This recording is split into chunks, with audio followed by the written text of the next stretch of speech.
अच्छा, क्या आप जानते हैं कि इटली में नया बंदा जिम्मेदारी के काम में कितना पैसा कमाता है? मैं बता देता हूँ। जब नया बंदा इटली जाता है और उसके पास कागज भी नहीं होते और जिम्मेदारी का काम वो करता है अपने पाकिस्तानी देसी ठेकेदारों के साथ, तो उसको मिलते हैं 5 यूरो 1 घंटे के।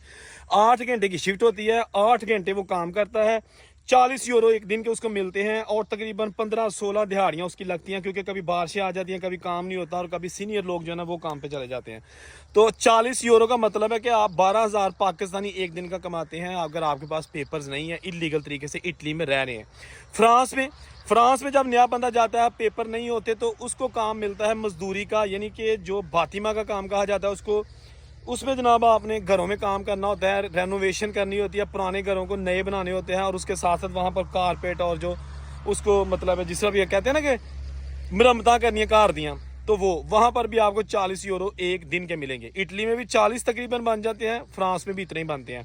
खर्चे की बात करें तो इटली में खर्चा आपका आ जाएगा तकरीबन 150 यूरो आपके घर का किराया, 200 यूरो खाने पीने का, और उसके बाद 100 यूरो आप लगा ले किराया, या को कभी कॉफ़ी पी ले या कभी दोस्त वगैरह को आ गया, तो आधे पैसे आपके जो है ना वो खर्च में चले जाएंगे नए बंदे के, और आधे तकरीबन 80-90 हज़ार पाकिस्तानी वो बचा सकते हैं नया बंदा जो है।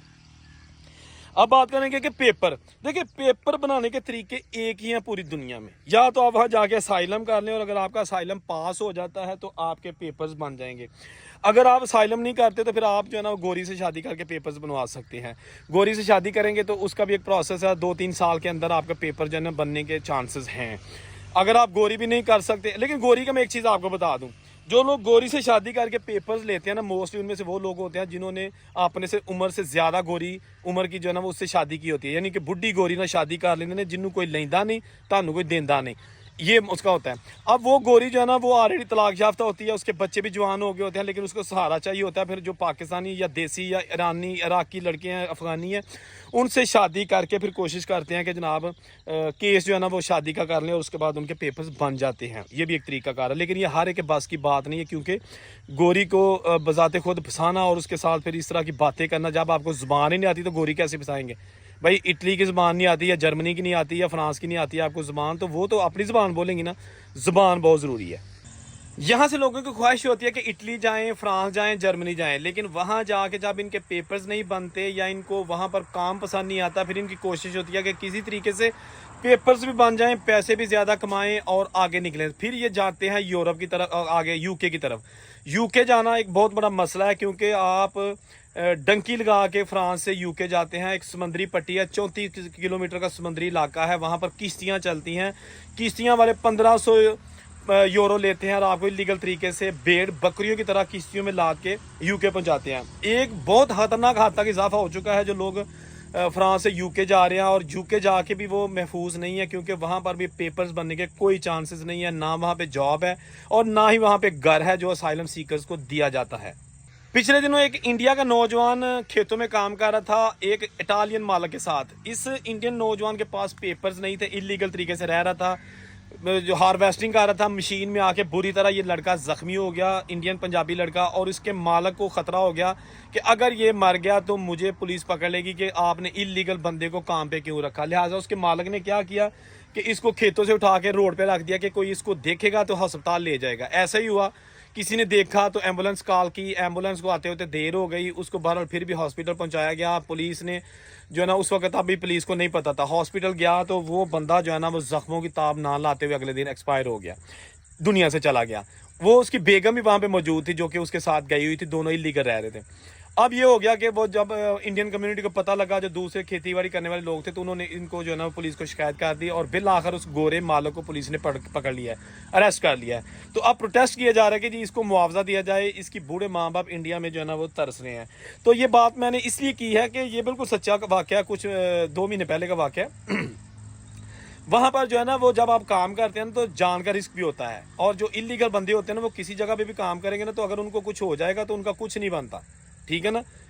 पिछले दिनों एक नौजवान जो ना फ्रांस में उसको किसी उसके रूममेट ने कत्ल कर दिया, मार दिया, कि वो खराटे लेता था, काला रूममेट था उसका।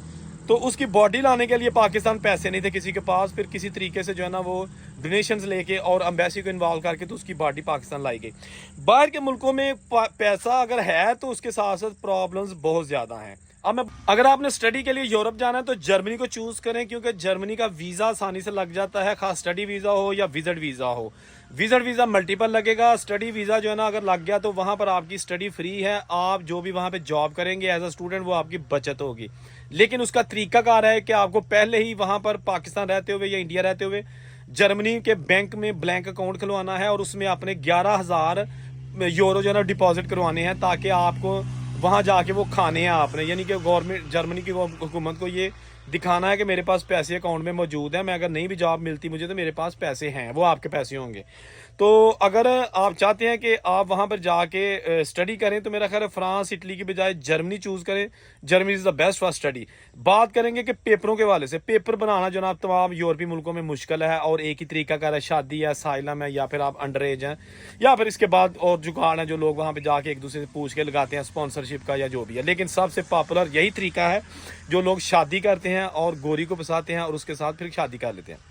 मुझे एक पाकिस्तानी नौजवान मिला जो पढ़ा लिखा था, इटली में था, और उसने कहा था कि मैं यहाँ पे आया हूँ डंकी लगा के, मेरी अच्छी भली कराची में जॉब थी लेकिन अब मैं यहाँ पहुँच चुका हूँ, मेरे साथ और भी कुछ दोस्त थे, वो सारे मजदूरी कर रहे हैं, मुझसे मजदूरी नहीं होती क्योंकि मैं काम नहीं कर सकता, ना मेरी सेहत इजाज़त देती है, मैंने सारी ज़िंदगी कभी कोई काम नहीं किया, तो अब मुझे 3 महीने हो गए हैं, मेरे दोस्त काम पे जाते हैं, मैं नहीं जाता, तो नौबत फाको तक आ चुकी है। मैंने कहा मेहनत किया करो, मजदूरी करो। कहता मुझे नहीं पता था कि यहाँ आके मेहनत करनी पड़ेगी, मैं ये समझता था वहाँ जाके मुझे कोई जॉब मिल जाएगी, मैं पढ़ा लिखा हूँ, मास्टर किया हुआ है, MA किया हुआ है, लेकिन यहाँ आके मजदूरी करनी पड़ रही है और मैं बिल्कुल मजदूरी नहीं कर सकता, कमर में दर्द निकल आता है या जो कुछ प्रॉब्लम है उसकी, तो खेती बाड़ी नहीं कर सकता, या रेस्टोरेंट में जॉब कर सकता हूँ लेकिन मुझे अभी इटालियन ज़बान नहीं आती, इसलिए रेस्टोरेंट में जॉब करना भी मुश्किल है।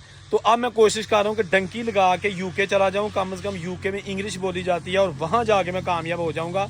इसके लिए भी मुझे पैसे चाहिए, 1500 यूरो चाहिए, मेरे पास नहीं है। जो ही मेरे पास 1500 यूरो आएंगे, मैंने डंकी लगा के फ्रांस से यूके चले जाना है, इंग्लिश चैनल को क्रॉस करके। देखिए दोस्तों, बात पता क्या होती है कि अगर आप बाहर जाके मजदूरी नहीं करना चाहते या नहीं कर सकते तो बिल्कुल ना जाइए। अल्लाह की कसम, बाहर मजदूरी है, बहुत सख्त मजदूरी है। उन लोगों के लिए मुश्किल नहीं है कि जो मजदूरी कर सकते हैं या वो कर रहे हैं। जो लोग ये समझ के जाते हैं कि जो उत्थे जाके पत्तियां ना लावांगे पैसे यूरो, वो बेशक ना जाए, रूखी सूखी खा लें, पाकिस्तान में रहें, और वैसे भी कभी डंकी लगा के बाहर ना मत जाएं। आप गुलामी वाली जिंदगी वहां पे गुजारेंगे और इसके साथ साथ जितनी देर तक आप वहां यूरोप पहुंच नहीं जाते आपको मार भी पड़ेगी, भूखा नंगा प्यासा भी रखा जाएगा, पैसे भी आपने एजेंटों को देने हैं, उसके बावजूद आपको जिंदगी का खतरा भी रहेगा कि मैं जिंदगी अपनी मतलब जिंदा वहां पहुंचना भी है कि नहीं पहुंचना। बहुत सारी मुश्किलात है, खासतौर पर लड़कियां जो पूछती हैं क्वेश्चन के जी लड़कियों के लिए यूरोप कैसा है, बहुत अच्छा है, but if you go there by visa, अगर आप डंकी लगा के या इलीगल तरीके से वहां जाना चाहते हैं तो उसके लिए बड़ी प्रॉब्लम्स है, बड़ी मुश्किलात है। खुदारा अपने बच्चों को गैर कानूनी तौर पर बाहर मत भेजिएगा, कोई मुस्तकबिल नहीं है।